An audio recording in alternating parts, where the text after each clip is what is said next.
que moi, je n'aime pas l'Occident. Je n'aime pas aller en Occident. Et vous dites que vous vous sentez mieux ici. Je me sens mieux ici, au Congo. Je sais que vous vous sentez bien en Occident. Bon, ça c'est votre philosophie, mais moi, je me sens mieux ici. Vous êtes l'architecte de ce Kindu moderne. Il y a quelques années, Kindu ressemblait à une vaste brousse. Vous y avez amené de l'asphalte, des stades, des hôpitaux, parce qu'on met plus en exergue les biens de la fondation. Mais à côté, il y a une université moderne que vous avez fait construire ici. Des écoles, des hôpitaux publics. Avec un peu de recul, M. Mapon, après vous, avez-vous l'impression que c'est bien public? Parce qu'on trouve que les biens de la fondation sont bien entretenus. Mais est-ce que ce que vous avez laissé à l'État, à la population, sont-ils aussi ou autant entretenus que quand vous étiez là? Avez-vous aujourd'hui le sentiment de regret, d'un cœur chagriné? Mon cœur est chagriné, je voudrais bien emprunter vos mots, je m'en excuse, parce que bon, ce sont quand même des mots bien utilisés et bien à propos. J'ai le chagrin. Tout ce que j'ai laissé dans le secteur public, dans la province, est abandonné. Encore là, c'est la question de leadership.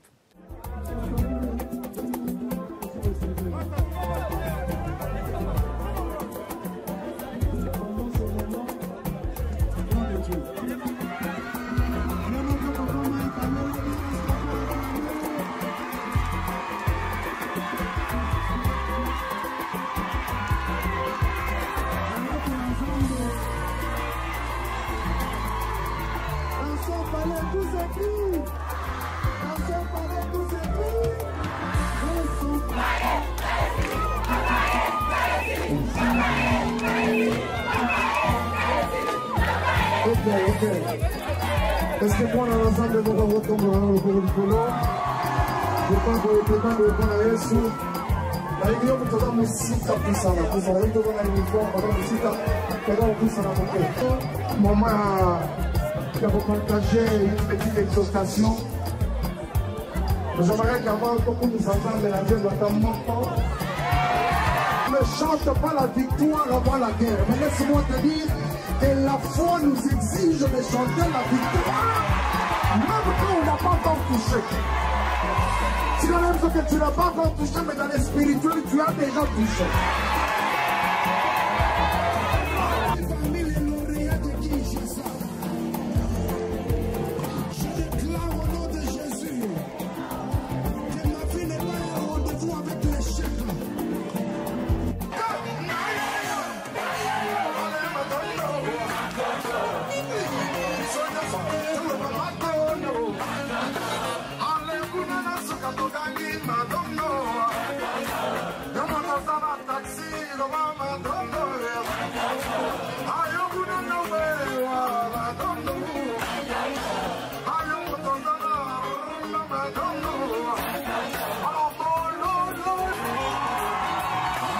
Rassemblons-nous pour une expo célébration ce 27 juillet 2024 au Stade des Martyrs de Kinshasa.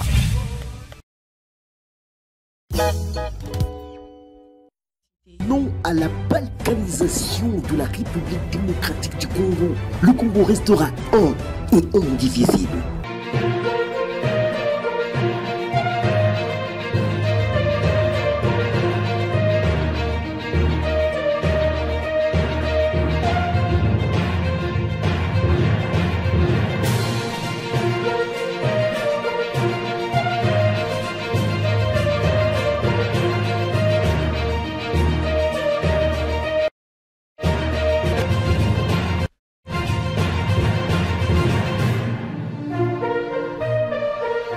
Le décor n'est pas habituel, vous le savez, le décor, il quitte son confort de différents plateaux, que ce soit celui de CML 13 comme des autres médias que vous connaissez, à travers lesquels nous intervenons pour vous informer en Tahiti, mesdames, messieurs. Mais là, nous nous sommes déplacés un tout petit peu pour faire découvrir d'autres faces cachées du monde, notamment de réalisation de notre pays, la République démocratique du Congo. Bienvenue à vous tous ici, que ce soit CML, d'autres médias qui vont relayer cette grande émission, cette grande production qui se déplace de Kinshasa. Nous sommes là à Kindu, dans la grande province pilote de Maniema. Alors, qu'est-ce qui se passe? Nous allons interroger un acteur politique, une personnalité politique, tout petit peu iconique aussi parce qu'il a participé à l'histoire, dans l'histoire, et il continue aussi à écrire l'histoire de la République démocratique du Congo. Il a été ancien Premier ministre, il a été ministre des Finances, directeur général de la BCECO, acteur politique, aujourd'hui à l'opposition, candidat président de la République démocratique du Congo aux élections dernières. Excellence Matata Ponyo Mapon. Bienvenue à ce plateau. Merci. Comment vous allez? Très bien. Alors nous avons le plaisir, parce que c'est très difficile de vous avoir, il fallait parcourir plus d'1h30 de Kinshasa pour Maniema. Nous sommes là, comme on peut le remarquer, à la prestigieuse université Mapon. Avant de revenir sur l'université et les différentes réalisations ici constatées, on a besoin de 30 secondes pour savoir ce que vous êtes exactement, ce que les jeunes Congolais, le jeune Quinois, le jeune du monde peuvent retenir de vous et de ce que vous êtes exactement en 30 secondes. Bien que difficile. Hein? Bien, je suis un natif de Kindu, dans la province du Maniema. J'ai fait toutes mes études primaires, secondaires, universitaires dans le pays. Je suis licencié en économie monétaire internationale, diplômé d'études approfondies en économie de développement, mais je finis. Je suis docteur en économie et enseignant à l'université protestante et dans d'autres universités. Et du point de vue professionnel, j'ai été économiste à la Banque centrale, chef de service de l'économie réelle à la Banque centrale. J'ai été conseiller au ministère des Finances, j'ai été directeur général au BCECO. J'ai été ministre des Finances, j'ai été Premier ministre et j'ai conseillé plus de 3 présidents de la République quand j'ai quitté mes fonctions de Premier ministre. Voilà. J'espère que j'ai réussi l'examen. Merci beaucoup. Avec grand plaisir et brio. Alors, il y a tout un quartier général, bien que sur votre profil, on pourra revenir avec le temps. Je rappelle ici aux téléspectateurs que cette émission est co-présentée avec mes éminents confrères qui se sont déplacés de Kinshasa. Ici, je vais passer tour à tour à Baton. Ils vont poser de questions à son Excellence, monsieur l'ancien Premier ministre Matata Ponyo, aujourd'hui député national. Je n'ai pas fait référence. Quartier général, un beau cadre. Ici, ça pouvait ressembler l'Europe, comme on pouvait le remarquer. C'est comme si nous étions en Belgique. École, université, hôpital, dans la fondation Matata. En 2 minutes, on va vous laisser le temps de nous expliquer les différentes réalisations. Ici, participées par vous, avant de revenir sur la grande construction de la ville de Kindu, parce qu'elle fait partie des villes les plus construites. Qu'est-ce qui est fait ici, avec l'aide de qui, avec le moyen de qui, et comment avez-vous fait, avec quelle durée? Si en 2 minutes, vous pouvez nous aider à comprendre les différentes réalisations de la Fondation Mapon où nous nous retrouvons actuellement. Mais écoutez, la Fondation Mapon est une œuvre caritative qui a commencé depuis 2006.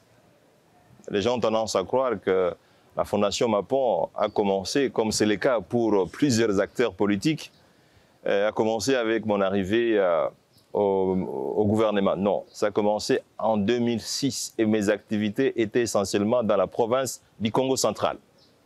Avec le temps, et ces activités se sont étendues et, dans l'ensemble du pays et notamment dans la province du Maniema et plus particulièrement dans la ville de Kindu.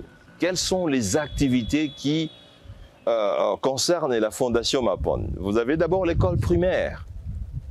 Vous avez l'école secondaire et vous avez au top l'université. Parce que quelqu'un ne peut pas étudier l'école primaire sans étudier l'école secondaire et sans terminer l'université pour être intellectuellement parfait. Et donc, c'est une suite logique. Nous avons un hôpital qui est l'un des 5 meilleurs hôpitaux privés à l'intérieur du pays. 5 meilleurs? Ah oui, bien sûr. Ce sont les spécialistes qui les disent. Nous avons un guest house avec près de 26 chambres, des standards internationaux pour pouvoir loger les visiteurs. Nous avons une ferme agricole avec des milliers de vaches. Et nous avons une cité au bord du fleuve qui loge les invités des marques qui viennent soit pour enseigner à l'université, soit pour donner des soins à l'hôpital. Et voilà, et nous avons donc aussi un espace de détente sur le fleuve Congo avec des petites navettes qui peuvent se faire en jet ski ou bien en pirogue motorisée. Voilà globalement la cartographie des activités de cette fondation. Comme vous l'avez remarqué, elles sont essentiellement appuyées sur l'éducation, la santé et le développement communautaire. Merci beaucoup, Excellence. Avant de remettre la parole à mes confrères, je rappelle que les images qui défilent de différentes activités sont réellement le travail d'investigation qui a été fait ici sur place.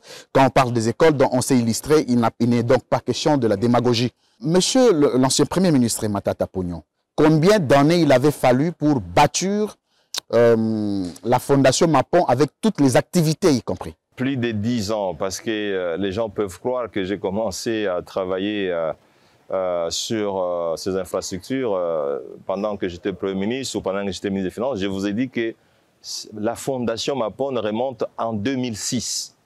Remonte à 2006. Donc j'ai commencé toutes ces activités. On peut dire que ça a pris plus de 10 ans.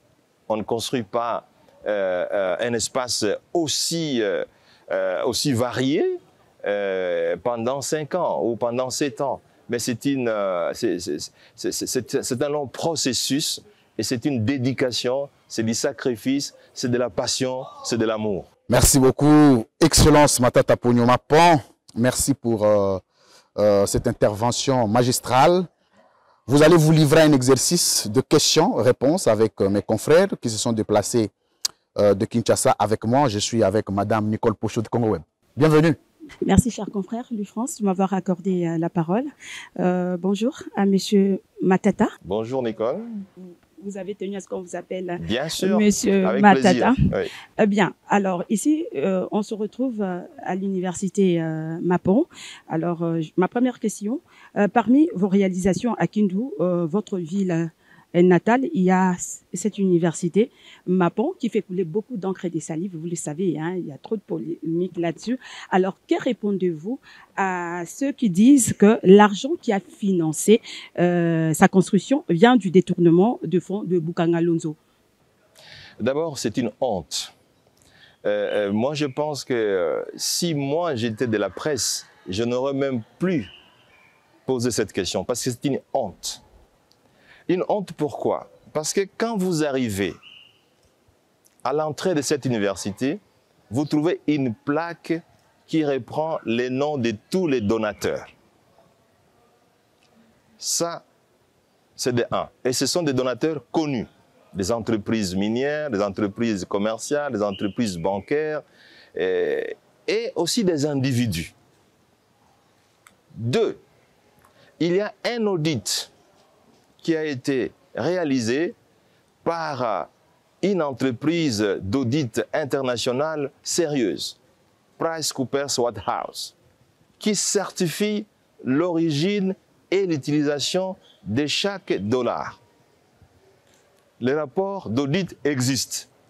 PricewaterhouseCoopers existe. Troisième élément,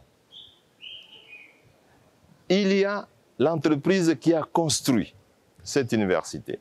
Ça n'a pas été construit par la fondation. La fondation a passé un contrat avec une entreprise. Aucun dollar de la construction de cette université n'est passé par la fondation. Et tous les dollars sont passés par l'entreprise qui a construit l'université. Et cette entreprise a été contactée par les services spécialisés, vous le savez. Et l'entreprise a donné les preuves d'entrée et de sortie de tous les dollars. Alors moi, je pense que c'est une honte. Moi, je vous conseillerais de parler avec vos amis, collègues de la presse, de ne plus revenir sur ce type de questions parce que ça fait la honte. Pourquoi? Parce que ceux qui détournent de l'argent, on ne leur pose pas la question. On dit que vous avez semé le maïs pour récolter une université. Mais le problème, c'est que nous, au moins, nous avons été à Boukangalonzo, la semence a été faite, les Quinois ont mangé les foufous produits par le maïs de Boukangalonzo. Mais le problème, c'est qu'il y a des gens qui n'ont pas semé, mais qui ont récolté des villas, des appartements, des avions, des compagnies. Et il y en a même qui ont des milliards de dollars. Mais ils n'ont pas planté. Ils ont seulement récolté. Je souhaiterais que vous alliez poser des questions à ceux qui ont récolté sans avoir planté, parce qu'ils ont fait de la magie. Bien, j'aimerais aussi revenir à ma deuxième question. Et la dernière, je rappelle. J'aimerais quand même revenir à votre gestion en tant que Premier ministre. Quel a été votre secret pour la stabilité du cadrage macroéconomique à l'époque? Madame, il n'y a pas de magie. Il n'y a pas de magie. La stabilité du taux d'échange, la stabilité des prix d'intérieur a un processus. La gestion des finances publiques. Si les finances publiques sont bien gérées, le cadre macroéconomique va être stable. Le taux d'échange va être stable. Les prix intérieurs vont être stables. Et c'est ce que j'ai essayé de faire. Une gestion rigoureuse des finances publiques. En effet, les taux d'échange, les prix intérieurs constituent des indicateurs clés de ce qu'on appelle les politiques conjoncturelles, les politiques macroéconomiques. Comprenez. C'est-à-dire, vous avez d'une part la politique budgétaire et vous avez de l'autre la politique monétaire. Les deux compartiments de la politique macroéconomique permettent d'équilibrer l'ensemble des moyens de paiement par rapport au volume de biens et services qui circulent dans l'économie. Lorsqu'il y a l'équilibre entre les moyens de paiement et les biens et services qui circulent, l'équilibre se manifeste aussi au niveau du taux d'échange et au niveau des prix intérieurs. Et il y a ce qu'on appelle la vraie stabilité. C'est ce que nous avons réalisé quand nous étions au ministère des Finances et à la primature. Et il y a la fausse stabilité. Quelle est la vraie stabilité? La vraie stabilité, c'est celle qui assure le paiement régulier des salaires. C'est ce qui assure la stabilité du pouvoir d'achat de la population. Et c'est ce qui assure l'investissement dans les infrastructures. Vous avez vu Congo Airways, vous avez vu les bâtiments intelligents, vous avez vu les routes qui ont été faites. Ça, c'est la vraie stabilité. La fausse stabilité, c'est celle qu'il y a après moi. Une stabilité avec des retards de paiement des salaires. Une stabilité sans infrastructure. Une stabilité avec des saletés dans la ville. Mais écoutez, ça c'est la stabilité de la malédiction du sous-développement. Voilà. Alors, merci beaucoup, Excellence Matata Ponyo Mapon. En attendant prendre l'autre confrère, ici en passant dans la ville, on vous appelle Wakumbingu. Vous ne passez jamais inaperçu. Wakumbingu, Wakumbingu, Wakumbingu. Ça signifie quoi ça exactement? Bon, Wakumbingu, pour ceux qui connaissent les Swahili, littéralement ça veut dire un homme providentiel. Un homme providentiel. Si on veut un peu caricaturer, on veut dire un homme céleste, un homme qui vit au ciel. Voilà. Donc, mais du point de vue sémantique, c'est un homme providentiel. Voilà. Merci beaucoup. C'est très profond. Je vais prendre Jean-Pierre Kayembe. Bienvenue. Il est de Politiquant, un média très suivi de la République démocratique du Congo. Jean-Pierre, bienvenue. Merci beaucoup. Vous avez des questions? Bonjour, monsieur Mapon. Bonjour, Jean-Pierre, et bienvenue à Kindu. Merci beaucoup. Ma ville natale. On sent que vous êtes un petit dieu sur vos terres. On vous sent chez vous, calme. J'embraye sur ce que Louis-François dit. On vous appelle ici Wakumbingu. Comment vous sentez-vous quand, à chacun de vos passages, à chacune de vos sorties, vous drainez une foule? Comment vous sentez-vous quand ces grappes humaines s'agrippent autour de vous, vous adultes, vous qui n'aimez pas la gloire, d'après ce qu'on a appris quand vous étiez à la primature? Oui, je pense, Jean-Pierre, vous avez là abordé une question d'une élévation philosophique et spirituelle très importante. En fait, votre question plonge les racines dans le questionnement de l'existentialisme, c'est-à-dire se poser la question, quel est l'essence de votre existence sur la Terre?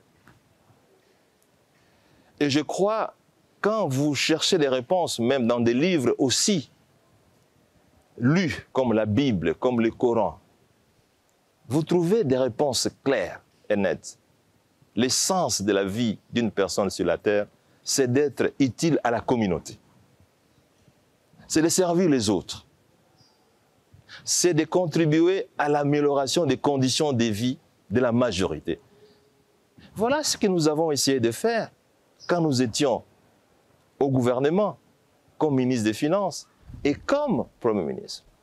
Évidemment, sous le leadership du président Joseph Kabila Kabange, j'ai dû mettre en application son programme d'action. Et ce programme a permis, comme on l'a fait dans l'ensemble du pays, de moderniser aussi les infrastructures. Et c'est plus Kindu qui en a été bénéficiaire. Écoutez, Jean-Pierre, vous êtes un professionnel. Je peux vous demander d'initier une enquête professionnelle pour savoir combien de millions de dollars ont été investis dans cette ville ou dans cette province, et vous faites la même technique ou le même exercice sur d'autres provinces, vous serez surpris qu'il y a énormément de fonds qui ont été investis dans d'autres provinces. Voilà. Donc là, je crois que pour ceux qui disent que voilà, beaucoup a été fait ici, je crois qu'ils se trompent. Mais revenons à votre question. La magie. Ces mineurs, ces enfants qui ont 2, 3 ans, 4, qui crient Wakumbingu à chacun de vos passages. Oui, mais justement, parce que la population du Maniema, la population des Kindu, a réalisé que pour une fois, il y a un opérateur politique qui s'occupe conformément à la philosophie politique, qui s'occupe du bien-être de la population. La population avait besoin des routes goudronnées, elle a eu les routes goudronnées. La population avait besoin d'électricité, elle a eu de l'électricité. La population avait besoin des écoles primaires, elle a eu des écoles primaires. Elle avait besoin des écoles secondaires, elle a eu des écoles secondaires. Elle avait besoin des universités, elle a eu des universités. Mais la population s'est réalisée que, mais enfin, les charges politiques servent aussi au bien-être de la population. Et la seule façon de reconnaître et d'encourager les autres fils de ce pays, c'était de pouvoir lui donner quelque chose. Et on m'a surnommé Wakumbingu, un homme providentiel. Alors, à la rigueur, qui n'aime pas la gloriole, se laisse prendre. Je vous ai vu sourire. Ben, écoutez, Jean-Pierre, même si vous êtes humble, quand les gens vous disent vous êtes Wakumbingu, vous êtes Mwenye Boulongo, c'est-à-dire le propriétaire terrien. Laissez-moi vous dire que la population du Maniema, comme les autres populations d'autres provinces, c'est des populations fières, des Congolais du Maniema. Quand un Congolais vous dit vous êtes propriétaire terrien, comment ne pas vous sentir flatté? Surtout que moi, je n'aime pas l'Occident. Je n'aime pas aller en Occident. Et vous dites que vous vous sentez mieux ici. Je me sens mieux ici, au Congo. Je sais que vous vous sentez bien en Occident. Bon, ça c'est votre c'est votre philosophie, mais moi, je me sens mieux ici. Vous êtes l'architecte de ce Kindu moderne. Il y a quelques années, Kindu ressemblait à une vaste brousse. Vous y avez amené de l'asphalte, des stades, des hôpitaux, parce qu'on met plus en exergue les biens de la fondation. Mais à côté, il y a une université moderne que vous avez fait construire ici. Des écoles, des hôpitaux publics. Avec un peu de recul, M. Mapon, après vous, avez-vous l'impression que c'est bien public? Parce qu'on trouve que les biens de la fondation sont bien entretenus. Mais est-ce que ce que vous avez laissé à l'État, à la population, sont-ils aussi ou autant entretenus que quand vous étiez là? Avez-vous aujourd'hui le sentiment de regret, d'un cœur chagriné? Mon cœur est chagriné, je voudrais bien emprunter vos mots, je m'en excuse, parce que bon, ce sont quand même des mots bien utilisés et bien à propos. J'ai le chagrin. Tout ce que j'ai laissé dans le secteur public, dans la province, est abandonné. Encore là, c'est la question de leadership. Je reviens toujours sur la question de leadership, cette capacité à avoir une vision, cette capacité à pouvoir gérer, cette capacité à assurer un suivi, évaluation. Tout a été abandonné. Regardez la lumière. On a parlé de Kindu Paris parce qu'il y avait la lumière. Tous les panneaux solaires ont été volés, toutes les batteries ont été volées, toutes les lampes ont été volées. C'est une question de leadership et de gouvernance. Et donc... Vous êtes député, vous avez été sénateur. J'ai dénoncé la mauvaise gouvernance, j'ai dénoncé une crise de leadership et je continue à le faire. Je le fais. Ce n'est pas seulement, vous savez, Jean-Pierre, mais la crise de leadership, ce n'est pas seulement au Maniema, c'est au niveau national. J'ai laissé 4 avions de Congo-Rouez. Il y en a combien aujourd'hui? 0. Donc la crise de leadership, ce n'est pas seulement ici, c'est au niveau national. Il y a crise du leadership au niveau national. Ça dit beaucoup parce que votre apparition très controversée de l'INIKIN a semé la terreur et la désolation dans certains salons politiques. Je crois que certainement un de mes confrères y reviendra.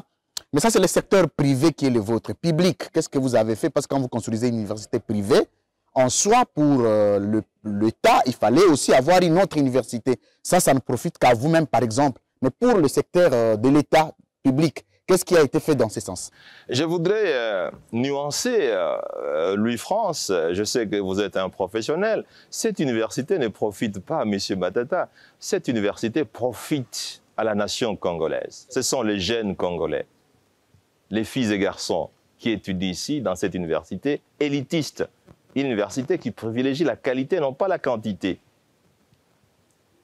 Le pays le mieux développé, prenons l'exemple des États-Unis. Mais les meilleures universités, parmi celles-là, il y a l'université privée, Harvard. C'est une université privée, MIT, c'est une université privée. Mais est-ce que ces universités enseignent de manière sélectionnée les enfants? Non, tout le monde, y compris les étrangers. Donc moi je pense que quand on dit que c'est une université qui profite à M. Matata, c'est une façon de se tromper soi-même. Cette université a vocation publique, l'éducation, c'est un volet public. Est-ce que vous avez réalisé, c'est qu'il n'y a pas qu'une université Mapon, il y a une université de Kindu qui a été construite, qui est une très belle université aux standards internationaux.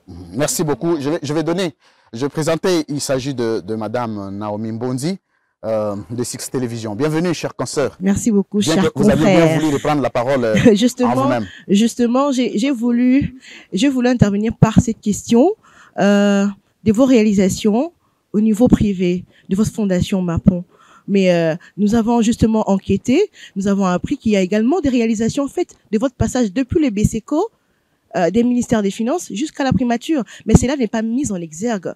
Vous avez plutôt vous donnez l'impression d'avoir plutôt investi dans votre fondation. Alors, vous ne communiquez pas assez ou bien? Madame Naomi, de ma nature, je n'aime pas exposer ce que je fais. Même le bien de la fondation, les gens ont découvert ça en retard. Pourquoi? Tout simplement parce que ce n'est pas nécessaire d'exposer ce que vous faites. Et surtout ce que vous faites pour la majorité de la population. Vous avez découvert certaines choses ici. Par votre fief, nous venons d'apprendre que par votre fief, l'université publique de Kindu a été construite. Mais justement, cette université est sortie de la brousse. Une très belle université, l'une des 4 meilleures universités de ce pays. Ah bon, l'une des 4? L'une des 4 meilleures universités publiques de ce pays. Mais ce n'est pas nécessaire, Naomi, c'était dans la réalisation de mes charges en tant que Premier ministre, chef du gouvernement, la mise en œuvre d'une politique économique, évidemment sous le leadership du président Joseph Kabila. Également la construction du stade. On a construit un stade qui est l'un on peut dire, l'un des 4 meilleurs stades de la République démocratique du Congo aux standards internationaux, parce qu'il y a des équipes internationales qui viennent jouer ici. Donc, il y a cette université publique que vous avez certainement visitée ou que vous allez encore visiter, une très belle université publique qui a été construite sur base des fonds publics. Le stade a été construit sur base des fonds publics. Là, Naomi, je voudrais revenir pour que vous compreniez, c'est une question de gouvernance, de bonne gouvernance.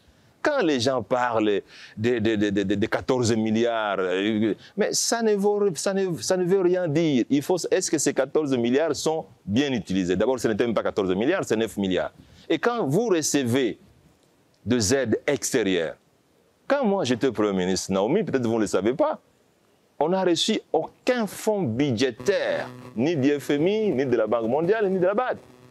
Toutes les réalisations publiques que vous avez faites, que vous avez vues, les routes, les hôpitaux, les tribunes, les écoles primaires, les écoles secondaires, tout ça, ça a été fait avec des fonds publics. Donc c'est une question de bonne gouvernance et de leadership. Bon, ben alors, pourquoi ce n'est pas connu? Ce n'est pas à moi de faire la publicité. moi, je ne peux pas faire la publicité. Même le bien de la fondation, je n'en fais pas la publicité. Mais ce sont des gens qui, pour nuire, veulent dire, voilà, il a construit l'université privée, il n'a pas construit. Mais bien, vous avez vu que l'université publique, elle est même plus grande que l'université privée de M. Matata. Voilà. Évidemment. Vous insistez sur la notion de leadership. Aujourd'hui, c'est une question qui est débattue dans les salons. Qu'est-ce que représente le leadership pour vous? C'est quoi exactement? Les gens ne comprennent pas ce concept, vous savez. On pense que c'est être un leader, c'est pouvoir mobiliser 5000 personnes.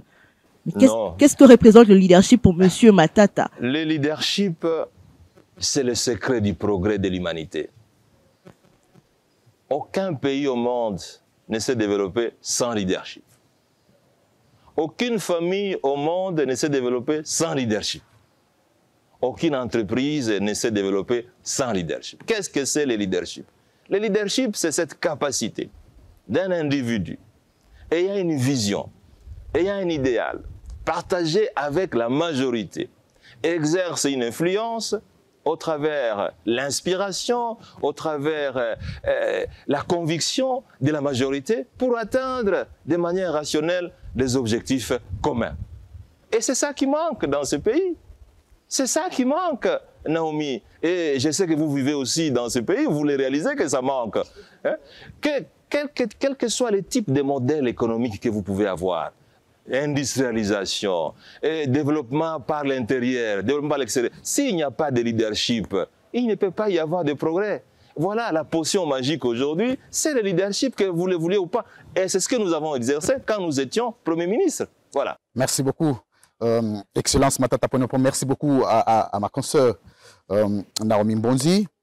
Mais Excellence Matata Ponyo, vous pensez vraiment que le leadership à ce jour, pour qu'il soit rationnel, acceptable, qu'il doit résoudre les problèmes de notre peuple, il doit être fondé sur base de quels critères? Mais le leadership, il est universel, cher ami. Le leadership, il y a un leader, une personne qui dirige, qu'on appelle les guides, et il y a les autres qui suivent. Mais le guide doit être comment pour revenir sur les problèmes qui sont du Congo? Le guide doit répondre à quels critères? Le guide doit être un leader. Un leader. Un leader, c'est qui? Il a un idéal. Il a un rêve partagé par la majorité.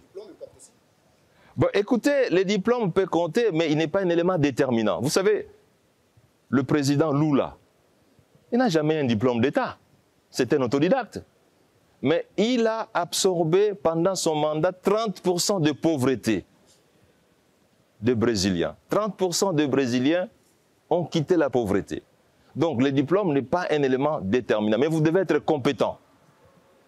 La compétence n'est pas liée uniquement au diplôme. Il y a aussi la connaissance qu'on peut avoir à travers l'apprentissage, à travers la lecture, à travers l'observation, à travers la curiosité. Patrick Lokala, il est de Télénews RDC. Il est avec nous. Patrick Lokala, bienvenue. Merci beaucoup. Face au premier Matata. Bonjour, premier. Bonjour, Patrick. Comment vous n'avez pas pu, avec tout le pouvoir que vous avez eu, de connecter un peu la province du Maniema aux autres provinces? Je prends l'exemple de chez moi. Le Sankuru, qui est tout proche ici, le Sankuru est inaccessible. Alors que peut-être vous auriez pu faire quelque chose. Certains ressortissants du Sankuru ne disent pas que vous êtes injuste, mais ils estiment qu'ils auraient pu bénéficier quand même de vos pouvoirs pour connecter finalement cette province totalement enclavée avec celle du Maniema, pour permettre aux Sankurois d'évacuer par exemple les denrées alimentaires et tout le produit qu'il y a là-bas. Mais aussi la voie ferroviaire n'est plus praticable. Beaucoup de gens disent que vous auriez pu moderniser ça pour qu'il y ait du trafic entre le Louchois et nos compatriotes du Maniema, mais tout cela n'a pas été fait. Est-ce que dans votre projet de désenclavement de Kindu, vous n'avez pas inclus la problématique de l'accessibilité et de connectivité aux autres provinces voisines? Cher Patrick, laissez-moi vous dire que beaucoup de choses ont été faites, mais c'est peut-être l'occasion de vous en parler parce que en 2 ou 3 jours, vous ne pouvez pas vous documenter sur l'ensemble des réalisations. Cette ville que vous voyez, ou cette province du Maniema, était désenclavée. Évidemment, quand je suis arrivé Premier ministre, elle était totalement enclavée comme aujourd'hui. Mais nous sommes rentrés à la case de départ, Louis-France. Quand je suis arrivé, on a désenclavé cette ville. On a acheté des locomotives neuves, vous pouvez vérifier. Des locomotives neuves qui étaient basées à Kalemi et qui ont permis de réaliser des trains hebdomadaires entre Kalemi et Kindu. Il y a eu aussi des locomotives neuves qui ont été achetées, qui ont permis de desservir Lubumbashi par la voie ferrée. Il y a eu donc des trains, et la plupart des étudiants qui étudient ici, qui ont commencé à étudier ici, venaient par train. Donc, il y avait au moins 2 trains par mois qui faisaient Kindu-Lubumbashi. Il y a eu aussi des bateaux qui n'existaient pas entre Kindu et Ubundu. Posez la question à la population, il y avait des bateaux. On a inauguré des nouvelles locomotives entre Kisangani et Ubundu, alors que j'étais encore Premier ministre. Donc, les réseaux ferriers ou ferroviaires entre Kalemi et entre Kisangani et Ubundu a fonctionné. Et les bateaux entre Ubundu et Kindu a fonctionné. Les réseaux routiers, vous pouviez prendre un bus ici et arriver à Lubumbashi 4 jours après. Vous pouviez prendre un bus ici, arriver à Kasongo et rentrer le même jour. Kasongo est à plus ou moins 250 km d'ici. Vous pouviez prendre un véhicule, aller à Bukavu, en 2 jours vous arrivez. Donc la ville de Kindu était totalement désenclavée. Évidemment, il y avait aussi la compagnie aérienne congolaise qui pouvait faire 4 fois le vol par semaine. Donc, Patrick, évidemment, ce n'est pas de votre faute, vous n'étiez pas informé. La ville de Kindu ou la province d'Imanyema était totalement désenclavée. Mais toujours la question de leadership, la question de gouvernance, après mon départ, 8 ans après, mais écoutez, toutes les routes se sont refermées, les locomotives ne fonctionnent plus, les rails sont envahis par les herbes, et les bateaux ne fonctionnent plus, les rails, bon, qu'est-ce que moi je peux faire? C'est un problème de leadership et de gouvernance. Je finis par là, mais les Sankourous disent mais les Sankourous aussi. Injuste à leur égard parce que la route n'a pas été... Non, je peux vous dire, et là vous avez raison, ça vous parlez d'une route transnationale, cette route-là, effectivement, n'a pas été totalement réhabilitée, mais elle a été au moins aménagée parce qu'il y avait quand même des gens qui pouvaient réaliser des voyages à moto. Voilà. Mesdames, Messieurs, nous prenons le dernier virage de ces grands magazines. Alors, pour CEMEL, c'est une libre opinion. Pour d'autres chaînes, vous allez suivre ça, non à la balkanisation, Six Télévision, Congo Web, Télévision, mais aussi Télénews, tel que je l'ai dit, parce que le précédent était Patrick Local. Nous sommes avec le premier Matata Pogno Mapon. On va prendre les derniers virages. Il s'appelle Nonon Kourmawawisa. Il est de CEMEL 13 Télévision, libre et débat. Bienvenue, confrère. Merci, Louis-François Kozikessa.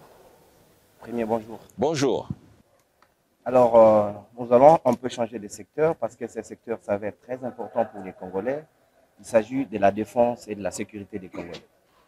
Sous votre mandat, pendant que vous étiez encore Premier ministre de la République démocratique du Congo, nous avions vu que les M23 étaient délogés. Aujourd'hui, ils ont repris le territoire. Ils montent même en force. Aujourd'hui, le secrétaire général de l'ONU dit qu'ils disposent des armes sophistiquées, plus que même des contingents de l'ONU. Est-ce que avez-vous une recette particulière que vous avez mise en place qui a fait en sorte que la République démocratique du Congo ait la capacité de déloger ces mouvements rebelles et qu'aujourd'hui, le pays n'est pas en mesure de se faire respecter ou plus d'un Congolais se demande qu'est-ce qui se passe aujourd'hui? Il n'y a pas de recette magique. C'est toujours un problème de leadership et de gouvernance. J'ai été nommé Premier ministre en avril 2012.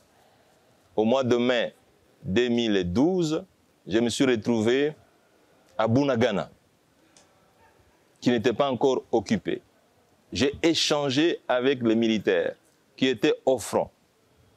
Ils m'ont dit, et c'est un secret de polichinelle, vous le savez, qu'ils n'avaient pas suffisamment de munitions, qu'il y avait un problème de compatibilité entre les munitions et les armes, qu'il y avait un problème des rations alimentaires, qu'il y avait un problème des gestions de leur famille qui n'étaient pas, du point de vue alimentaire, en sécurité, qui avaient un problème de paiement des salaires. On a tout résolu. J'ai reçu les instructions du président de la République, Joseph Kabila Kabange, et on a essayé de manière holistique avec le ministre de la Défense, avec le ministre des Finances, avec le ministre du Budget, le chef d'état-major général de l'armée, le général Etumba. Nous avons renforcé les capacités de l'armée congolaise. Les résultats, le M23 a été délogé. Moi qui vous parle, j'ai reçu, avec la chair de poule, les honneurs des forces armées congolaises sur les collines de Tchanzu. Et les forces armées congolaises ont reconnu que la prise en charge des leadership et de gouvernance leur a permis d'exercer leurs fonctions régaliennes, de la protection des espaces nationaux, de la protection des biens et des services. Il n'y a pas de magie, c'est une question de leadership et de gouvernance. Voilà. Une dernière question pour finir, Premier Matata Ponyo. Vous mettez beaucoup plus l'accent sur l'éducation. À votre époque, vous aviez un projet dans votre programme de gouvernance, la construction de 1000 écoles. Aujourd'hui, les pays appliquent le programme de la gratuité de l'enseignement, mais il se pose un problème d'infrastructure. Est-ce que si vous aviez bien piloté ces projets-là, n'est-ce pas que vous auriez dû rendre un grand service à la nation aujourd'hui? Ces projets marcheraient bon train. Certains vous accusent que vous n'aviez pas construit ces écoles-là, pourtant on attendait beaucoup plus. Mais je crois que vous n'êtes pas suffisamment informé. Je vais vous révéler une anecdote. Le 15 du mois passé, le 15 juin, je participe comme tous les députés nationaux à la clôture de la session parlementaire. Je vois un collègue député qui s'approche de moi. Je préfère taire son nom et sa province d'origine. Il dit, Monsieur Matata, est-ce que je peux m'approcher de vous? J'ai dit, mais bien sûr, il n'y a aucun problème. Il dit, je voudrais vous remercier au nom de la population de mon territoire. Parce que depuis que le territoire existe, les seuls bâtiments en briques,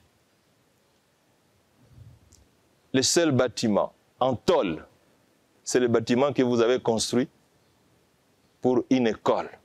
Est-ce que vous comprenez ça? Il dit, depuis que le territoire existe, le bâtiment en matériaux durables, tôlé, c'est l'école primaire qui a été construite. Non, je pense que vous n'êtes pas suffisamment informé. Et croyez-vous que les 1000 écoles avaient été réalisées? Non, on a construit 780 écoles. Et c'était la première fois depuis l'indépendance. En 5 ans. Non, c'était en 3 ans, parce que le projet a commencé un peu en retard. La mise en œuvre, c'était en 3 ans, on a construit 780 écoles. Laissez-moi vous dire, avec toute la sincérité, que depuis que je suis parti, on n'a jamais construit 780 écoles. Ça fait 8 ans. Donc, c'est un travail qu'on a fait avec le cœur, l'amour, la volonté et la détermination. Voilà. Matata Ponyo Mapon, merci beaucoup pour... on vous connaît, hein, l'homme a un article de français facile. Alors, on va terminer cette émission en beauté en vous soumettant à un exercice si facile. En 1 minute, vous-même, vous êtes aujourd'hui modèle politique pour plusieurs. C'est qui votre modèle politique? Écoutez, j'ai beaucoup de modèles politiques. Seul, hein? Mais Lumumba constitue certainement une référence. Une référence. D'abord, c'est un héros national.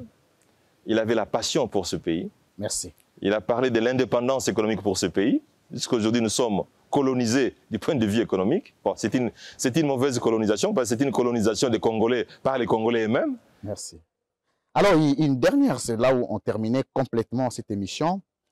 Depuis que le président Tshisekedi est au pouvoir, étiez-vous déjà arrivé à les prendre au téléphone? Vous aviez déjà échangé de vive voix? Déjà ou non? Non, on n'a jamais échangé au téléphone. Alors, merci, mesdames, messieurs. Nous avons terminé en beauté cette émission. J'ai rappelé que nous sommes à Kindu. Elle aurait été choisie comme province, je parle de la province, ou la ville de Kindu aurait été choisie comme province pilote, parce que c'est par ici que plusieurs actions de développement et de désenclavement sont passées. Alors, on va poursuivre cette émission. Sûrement, on va arracher encore son agenda pour continuer à vous donner la quintessence de plusieurs informations quand il était Premier ministre et jusqu'aujourd'hui à l'opposition. Le reste, la prochaine émission, sûrement, on reviendra sur ses actions au niveau de l'opposition et ses ambitions. Après 2023, il l'a rappelé dans le couloir ici, ça ce n'est pas un secret, qu'il continue à nourrir ses ambitions présidentielles sûrement pour 2028. Je dis merci pour la réalisation de Floride Zantoto. Il était avec nous du début à la fin. Il est à l'ombre parfois, mais il apparaît aussi quand il faut. C'était un éminent confrère que je salue en passant. Merci à l'équipe technique qui nous a tenu compagnie. Merci à Nicole Pouchot. Merci à Jean-Pierre Kayembe Tatou. Merci beaucoup à Patrick Lokala. Merci à Madame Naomi Mbonzi. Et merci beaucoup à Nononkuru Mawawi. Ça, c'est par-ci que nous terminons cette émission Excellence. Merci beaucoup de cette marque de considération. Sûrement, nous en sommes fiers et vous nous ouvrirez des portes pour la prochaine occasion. On va se lever pour se dire bonjour. Merci beaucoup.